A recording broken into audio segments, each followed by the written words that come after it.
안녕하세요. 노동법의 임놈? 권놈입니다. 네, 여러분 저희가 여러분들을 2달 만에 찾아뵀네요. 네, 그동안 저희 뭐 했느냐 이렇게 궁금해 하시는 분들 많으신 것 같은데 이렇게 뭐 저희 사정에 의해서 그래야 됐다 이렇게 말씀드리고 그냥 네. 바로 이제 본론으로 들어가 보죠. 네, 오늘의 영상은 네. 근로자의 동의를 꼭 받아야 하는 순간 사항들 6가지를 한번 말씀을 드려볼까 하는데요. 네.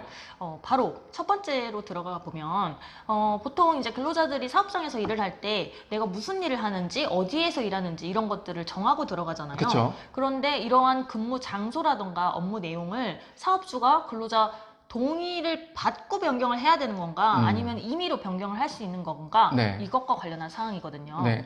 이거는 뭐 조금 케이스를 나눠봐야 될 것 같아요. 네네. 네. 어떻게 나눠볼까요? 나눠보세요. 아, 그래요? 네. 제가는? 그러면은 뭐 우선은 뭘 기준으로 나눠야 되느냐? 네. 근로계약서입니다. 근로계약서를 보시면은 여러분 근로계약서에 업무 장소하고 근무 내용이 나와 있죠. 네. 그런데 업무 장소하고 근무 내용이 딱 특정이 되어 있다. 무슨 일만 하고 딱 어디에서만 일을 한다. 이렇게 되어 있는 경우가 있을 것이고. 네, 뭐 회계 업무, 그다음에 뭐 어디 서울 어디 사업장 그쵸? 이렇게. 네. 네. 그런 경우가 있을 거고 아니면은 그렇게 나열은 했는데 뒤에다가 뭐 사정에 따라서 변경이 될 수 있다. 뭐 이렇게 쓰여져 있는 이런 2가지 케이스로 한번 네, 볼 수 있을 것 같아요. 유동적인 문구가 있다라는 거죠. 그쵸? 네, 그럼 앞에 케이스는 어떻게 되는 건가요? 이거는 근로계약이 내용이 그렇게 특정이 되었기 때문에 네. 동의를 받아야지만 인사 발령이 가능합니다. 동의가 없다라고 하면은 그럼 무효겠네요. 그렇죠. 효력이 없는 거죠. 네, 또 하나 이렇게 특정이 됐는데도 불구하고 근로자의 동의 없이 마음대로 변경을 했다라고 했을 때는 근로기준법 제19조에 의해서 손해배상 청구도 가능하다. 네. 이렇게 볼 수 있고요. 네, 맞습니다. 그런데 네, 근로계약서에 이렇게 업무상 사정에 의해서 변경할 수 있다. 네. 이런 유동적인 문구가 있는 경우에는 네. 그때는 어떻게 되는 건가요? 원칙적으로는 사업주의 인사권의 영역, 네. 즉 일단은 인사권을 행사할 수 있다. 이렇게 네네. 보시면 될 것 같습니다. 그러면 사업주의 재량권에 속한다라고 그쵸. 보면 되는 건가요? 네, 그런데 네. 뭐 무조건적이진 않다. 왜냐하면은 아무리 권한이 있어도 남용이 있어서는 안 되니까. 그렇죠. 그렇죠. 네. 그래서 남용이 있는지 이걸 한 번 더 판단을 받게 되는데 네. 이걸 판단을 할 때 이 사업장이 뭐 필요성이 있는지 아니면 뭐 보복성인지 뭐 네네. 필요도 없는데 네. 뭐 이런 부분들도 고려가 될 거고요. 네. 그리고 그 인사발령 대상자의 네.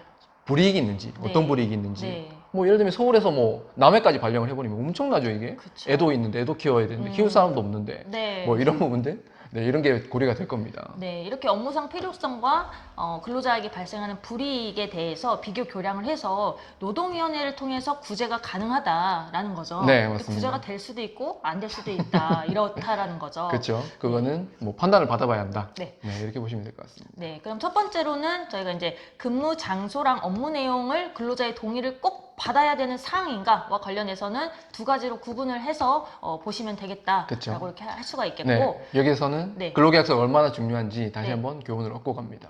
네, 네. 그러면 이제 2번째로 가보겠습니다.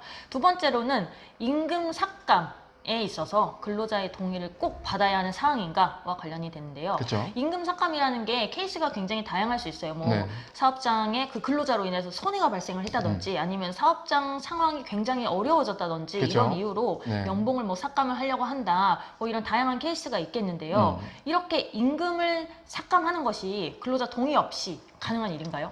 안 됩니다. 뭐 왜냐면은 이미 근로계약을 맺어놨죠. 네. 그거는 주기로 했으니까 네네. 네, 그 금액은 지급해야 된다는 거죠. 그러면 근로자의 동의 없이는 임금 삭감을 절대 해서는 안 된다라는 거죠. 네, 맞습니다. 네, 그런데 요새 들어서 근로시간 단축을 하고 있는 사업장이 굉장히 많잖아요. 네, 맞아요. 네, 일이 근데- 없으니까. 네, 근데 이제 근로시간 단축과 관련해서 근로자의 동의를 받는 경우가 굉장히 많거든요. 네, 네, 맞아요. 네, 근데 이게 약간 예외적인 케이스가 될 수가 있는 게 근로시간 단축을 하면서 우리나라 같은 경우에는 보통 시간에 의해서 임금이 결정이 되는 경우가 많다 보니까 그렇죠. 근로시간 단축과 동시에 그에 따라서 임금이 줄어드는 부분까지 이렇게 연동해서 동의를 받는 경우가 굉장히 많아요. 네, 맞습니다. 그럼 이럴 경우에는 어찌 보면 임금 삭감에 동의를 하긴 한 거죠. 그렇죠. 네. 근로시간에 따라서 당연히 임금이 책정되는 이런 이제 구조다 보니까 네. 나는 근로시간에 동의를 했는데 임금 삭감에 동의를 안 했다. 네. 이런 거는 사실은 안 먹힌다 이렇게 보시면 될 것 같아요. 약간 연동을 해서 같이 동의를 한 거다. 그쵸. 뭐 이런 의미로 볼 수 네네. 있다라는 거죠. 네. 네. 그러면은 세 번째로 넘어가 보겠습니다. 네. 세 번째로는 연차 사용과 관련한 문제인데요. 근로자분들이 이 연차와 관련해서 나는 몇 개가 발생하는가 이것도 굉장히 궁금해 하시지만 네. 도대체 내가 원하는 날에 언제 쓸 수 있느냐, 왜 자꾸 연차를 내가 원하지 않는 날에 쓰라고 강제를 하는 것이냐, 이것과 관련해서 많이 궁금해 하시거든요. 네. 근로자가 원하지 않는 날에 이렇게 연차를 막 강제를 할 수 있는 건가요? 안 됩니다. 연차 사용은 네. 근로자가 원하는 시기에 자유롭게 하도록 법에서 규정을 하고 있습니다. 네, 그래서 저희가 이제 근로자의 동의가 필요한 상황이다라고 굳이 분류를 한 이유가 네. 방금 말씀하신 것처럼 연차의 사용은 근로자가 선택을 할 수 있잖아요. 그쵸. 이거를 법에서는 시기 지정권이라고 하는데 네. 이 시기 지정권은 근로자에게만 부여를 하고 있죠. 그렇죠. 사업주가 시기 지정권을 동의 없이 행사할 수 있는 경우는 없다고 보셔도 돼요. 네, 그러면은 이제 결국에는 근로자가 시기 지정을 해야지만 연차를 사용할 수 있다라는 건데 네, 맞습니다. 문제는 사업주가 연차를 막 쓰라고 강제해가지고 결국에는 쓰게 된 상황이라는 거죠. 네. 이럴 때는 이날을 연차 쓴 걸로 봐야 될 것인가 이런 문제가 있는데 네, 어떻게 볼 수 있을까요? 아, 이게 좀 애매해요. 네, 네. 뭐 이런 경우가 있겠죠. 사업주가 이제 연차 좀 써라 계속 쓰니까 마지못해서 알겠습니다. 연차 신청을 하고 그다음에 썼을 이런 케이스가 있을 거고 네, 연차 쓰는 걸로 그냥 처리할게. 네가 하도 연차를 안 쓰니까 뭐 내가 연차 쓰는 걸로 처리한다. 이렇게 네. 해가지고 그냥 마음대로 연차 처리해버리는 경우 이런 경우가 있겠죠. 네. 근데 전자 같은 케이스는 마지못해서 썼지만은 결국은 자기가 쓰겠다라고 한 거죠. 신청을 했기 때문에 그쵸. 네, 어찌되었건 음. 그렇기 때문에 결국에는 연차 사용한 것으로 처리가 돼도 무방을 하다라는 건데 그렇죠. 그게 아니라 근로자가 연차를 신청한 적이 없는데 나오지 말라 이렇게 해놓고 연차 처리를 해버리는 경우에는 그렇죠. 결국에 나중에 이게 사건화가 되고 문제가 되었을 때는 근로자가 연차를 시기 지정했다라는 거, 신청을 했다라는 거에 대해서 사업주가 증명을 해야 되거든요. 그렇죠, 맞습니다. 그런데 신청을 받은 적이 없잖아요, 사실. 음. 그렇게 되면은 이거는 연차 사용이 아니라는 거죠. 맞습니다. 네, 그러면 뭘로 처리가 될까요, 뭐 이게? 적어도 최소한 휴업수당, 네. 그러니까 휴업에 의한 휴업수당 지급은 이루어져야 되지 않나 네, 이렇게 평균 임금의 생각하고 있습니다. 70% 정도는 지급을 해야 된다라는 거죠. 네, 맞습니다. 네, 그런데 이런 경우가 있어요. 또 앞서 말씀드린 근로자가 신청서를 제출을 했기 때문에 이거는 연차 사용이다라고 하셨는데 간혹 가다가 나는 강요에 의해서 강제에 의해서 이거를 쓸 수밖에 없었다. 그쵸. 그러니까 이거는 무효다 이렇게 많이 주장을 하시거든요. 불러가지고 감금 시켜놓고 네, 사인해라 뭐 이렇게. 네. 이럴 경우에는 근로자가 주장하는 바대로 인정이 되려면 사실 근로자가 증명을 해야 되거든요. 그쵸. 왜냐면 제3자가 보기에는 객관적으로 남아있는 서류가 신청서예요. 그쵸. 그러면 신청했네 이렇게 되는 거기 때문에 근로자가 내가 감금을 당했다 아니면 막 폭력을 당했다 협박당했다. 협박당했다 네. 그래서 쓸 수밖에 없었다라는 거를 증명을 해야 되죠. 그렇죠. 이게 좀 어려워요. 네, 정말 어렵죠. 이게 뭐 요즘 사실. 녹음도 많이 하시고 뭐 그래 하니까 네, 좀 모르겠습니다. 그렇다라는 거죠. 네, 그럼 이제 넘어가 보겠습니다. 네, 다음으로는 연장 근로와 관련된 건데요. 그쵸. 앞서서 이제 연차도 강제를 하는 경우가 있겠지만 네, 연장 근로도 이제 막 강제를 하는 경우가 있다 이렇게 얘기를 하고 있어요. 그렇죠. 이 연장 근로라는 거는 사실 합의에 의해서 연장 근로를 해야 됩니다. 그렇죠. 이게 합의라는 게 근로자랑 사업주랑 양쪽의 합의라는 그렇죠. 거잖아요. 양쪽에 다 의사가 합치가 된다 이 말이죠. 그렇죠. 근데 보통은 사업주가 원하는 경우가 더 많아요. 그렇죠. 예, 이게 맞습니다. 시키는 입장이니까. 그렇죠. 그러니까 저희가 이제 근로자의 동의를 얻어야 된다라고 네. 이렇게 말을 하고 있는데, 그렇죠. 네, 그래서 이제 동의를 얻어서 보통 연장 근로를 많이 하게 되잖아요. 네네. 그런데 이런 경우가 있는 거예요. 난 동의한 적이 없는데 왜 연장 근로를 하고 있지? 해야 되지? 이런 거죠. 그렇죠. 네. 뭐 그런 경우는 만약에 사업주가 일방적으로 시켰다라고 하면은 합의 없는 연장 근로로 법 위반이다. 네. 뭐 이런 문제가 생기겠죠. 근데 대체로 근로계약서 안에 문구가 있는 경우가 많아요. 그쵸. 네.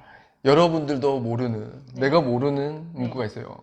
그러니까 나중에 근로계약서를 딱 까보니까 처음에는 네. 그냥 생각 없이 쓰시겠죠. 네, 근데 네. 까보니까 미리 이렇게 포괄적으로 동의가 네. 돼 있는 경우가 사전적으로 있어요. 동의를 하는 경우가 많다는 그렇죠. 거죠. 네. 그래서 요즘은 근로계약서에 그게 이제 많이 문제가 되다 보니까 네. 사업주분들도 딱 연장 근로에 대한 사전 동의라는 네. 부분도 따로 이제 해가지고 동의란을 따로 만들어서 사인을 받고 있어요. 네, 그러니까 다시 한번 설명을 해주고 그쵸. 이제 사인을 받고 이렇게 하는 작업을 한 번 더 거치는 거죠. 네, 맞습니다. 네, 그러면 이제 서로 오해가 없게 되는 거잖아요. 네네. 네. 네, 다음으로는 취업규칙 불이익 변경과 관련된 건데요. 네. 이 취업 규칙이라는 거는 10인 이상 사업장에 비치가 되어 있는데 여러분들의 뭐 휴일, 휴가, 뭐 임금, 복리후생 이런 다양한 근로 조건에 대해서 정하고 있는 규정이에요. 회사 그쵸. 규정이라고 보시면 되는데 네네. 이게 근로 조건에 대한 부분이다 보니까 불리하게 근로자들한테 불리하게 변경이 될 때는 변경 절차를 노동법에서 정하고 있죠. 네, 어떻게 정하고 있죠? 근로자 과반수의 동의를 얻어야지만 불이익하게 변경할 수 있다. 네. 이렇게 규정을 하고 있습니다. 근로자 과반수의 동의를 얻어야 된다 보니까 네. 이게 근로자 이제 개별 동의가 아니라 전체 근로자의 과반수의 동의를 얻어서 변경을 해야 되고 만약에 과반수로 조직된 노동조합이 있다라고 할 때는 이 노동조합의 동의권이 있는 거죠. 네네. 네, 이렇게 변경을 하고 있는데 네. 이제 문제는 뭐냐면 그러니까 과반수의 동의를 얻어서 유효하게 변경이 되면은 취업 규칙이 이제 변경이 되고 효력이 있어요. 그렇죠. 효력이 생기겠죠. 그런데 문제는 동의를 안 한 사람들이 이제 문제가 되는 겁니다. 요즘 굉장히 이제 핫한 문제인데 네. 어떤 뭐 케이스냐면은 네. 근로계약서에 취업규칙하고 똑같은 내용의 문구가 들어가 있어요. 네. 근데 취업규칙만 과반수 동의를 얻어서 변경을 했는데 근로계약서는 그대로 남아 있는 거죠. 네. 근데 여기에 대해서 동의를 안 한, 뭐 예를 들면은 49대 51로 네. 과반수 동의로 통과가 돼가지고 취업규칙은 변경이 됐는데 49 그 사람들은 동의를 안 했죠. 네. 그래서 나는 근로계약서가 남아 있으니까 근로계약서대로 적용시켜달라 네. 이렇게 주장을 하는데 이 말이 맞다라는 요즘 대법원 판례가 나왔습니다. 네, 이게 사실 맞는 것 같아요. 그렇죠. 저희도 만든 거 이게 노동법 이론상으로는 당연해요. 유리성의 네, 원칙이라는 게 있죠. 네, 이론상으로는 당연한데 이게 이제 계속 문제시되고 대법원 판례가 다시 한번 나오고 이렇게 하고 있는 상황인데 네. 그렇다 보니까 동의를 한 사람들은 뭐가 되느냐? 그렇죠. 나만 뭐 호구된 거 아니냐, 네. 뭐 존버가 승리한 거 아니냐, 네, 뭐 이런 얘기가 뭐 나오고 있는 상황이긴 하죠. 존버가 승리하게 된 그런 케이스? 케이스죠. 네.